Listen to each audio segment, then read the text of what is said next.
they just need assistance with opening packets in hospital, opening jars of juice and opening the little tubs of desserts that even have a lid on them now. Yeah. Maybe I'll implement a food and fluid chart, but I guess I try not to do that often because they're pretty time consuming for you guys having to record all that information, but in some cases it will be helpful.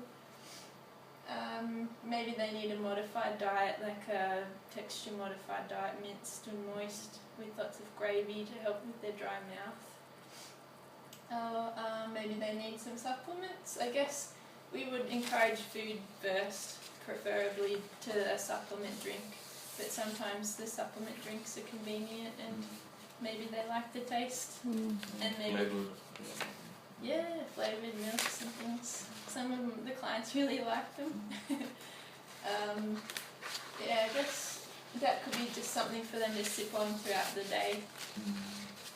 And I guess the last one would be artificial nutrition support. Maybe they need a nasogastric tube or something like that, but yeah, hopefully not. That's still an option. So my plan needs to include their nutritional status and whether they have any special requirements. Maybe they need those support products when they go home. So that's something I can organise while they're in hospital, so it's all set up when they go home, they can purchase them and follow up with me. Or maybe they're going home to another town and I'll have to do a handover to another dietitian, which is the transfer of care process. So just providing a clear document that's communicated to not just the other dietitian but also to the patient themselves so they know what's happening. So we talk about this home end-to-end nutritional HEN service, and that's where I can register a patient to purchase those supplements at cost price directly from the company that make them. So you can buy things like 40-sip Sustagen and the resource drinks and Ensure. You can buy them from the pharmacy, but if I register that person to buy them with the HENS program, then they get them at cost price.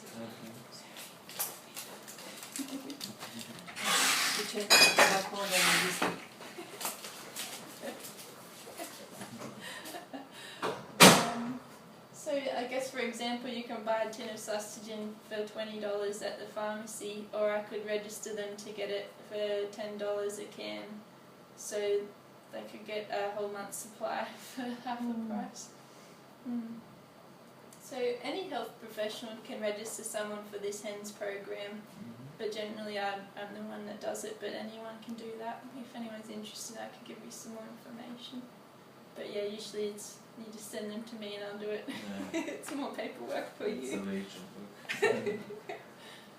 And I guess it's in the nutrition care policy that if someone is having the supplements in hospital and they need to be registered to get them at home, that we can give them some to take home, just so they have some before they order it and it gets delivered. Yeah.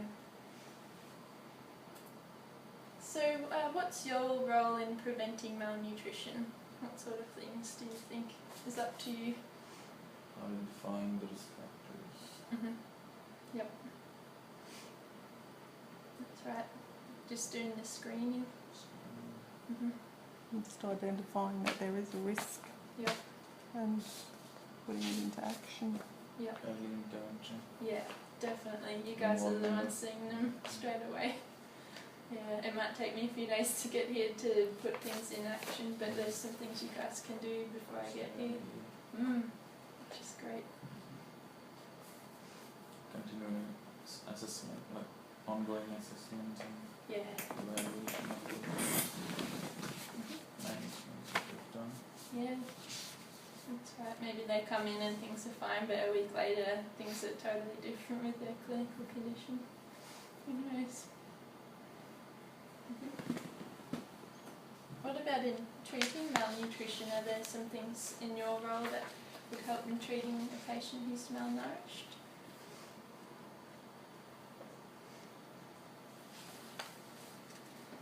I suppose it would depend on the recommendations that I've made, but often things like encouraging the patient to eat or opening their packets for them, these things the food service staff could help out with as well. But what they've been doing in other hospitals is having a red tray for the patients that are malnourished, so that you know these are the patients that need assistance. So that red tray is quite obvious, so you would help them with packaging and unwrapping your utensils and things. Yeah.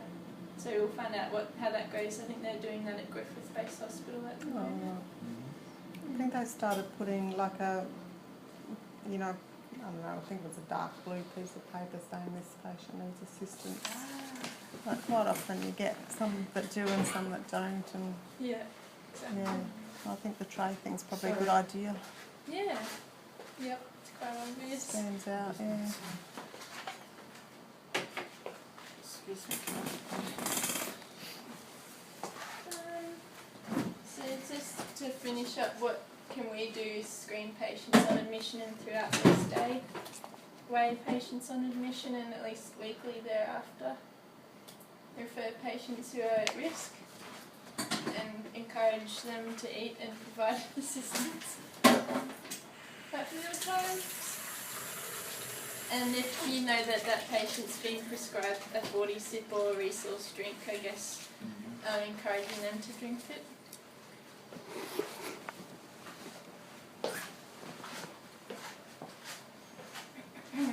Would there be somewhere where you would record whether they're getting supplements, like on a board or something? I suppose that they're above their bed. We sometimes record whether they're diabetic or something, don't we? Yeah, that would be a great I don't know idea. whether That could help. Some hospitals have like a board with their diets and stuff on it, but that might be something that the food service staff are more in control of.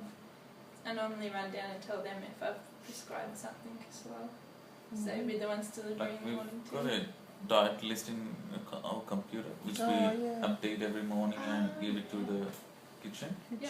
Like every morning, early morning, 6 o'clock, like it will be updated what sort of patients have got, like the name of the patients, what sort of diet, like if it's a means purely or what sort of diabetic or high energy, high protein. So it will be in that list and it will be printed out and given to the kitchen staff in the morning. I see. That could be a place to put the supplements into. I'll have to look into that. It's in the computer, like in the front screen you can see. Cool. And do we have ACU daily diet list or something? and do we stick it on the wall there too in the nurses' station or not? No. Or is that some other list? No, sometimes they take, like previously they used to take 2 copies and leave one on there, like on the table and one to the kitchen staff. But it's always in the computer if you want to have a look. Great, I'll have So a it's look been updated all the time. every day. That helps. So we've sort of talked about the first few points and a little bit from the second half of their journey today. So I could do another in-service later on about the second half of their journey. Just a bit more info about menus and stuff.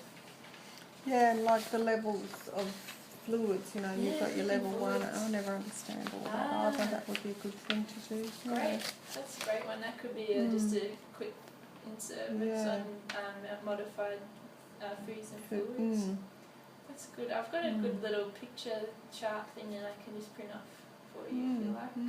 But yeah, a bit more details important. Yeah, and you know the difference between the minced and the puree and all that sort of stuff. That's right too. Like for us, there's 3 levels of modified diet, but often they'll just go straight to puree. When really they might have not have needed puree. Maybe they just needed soft food, which is a whole different thing altogether. That's a really good topic. So if we just revisit our learning outcomes, hopefully now that you've got a good knowledge of malnutrition in hospitals, the key aspects of nutrition care and your role and responsibility in the nutrition care, so the screening. So thank you for coming today. Thank you. Do you have any other questions?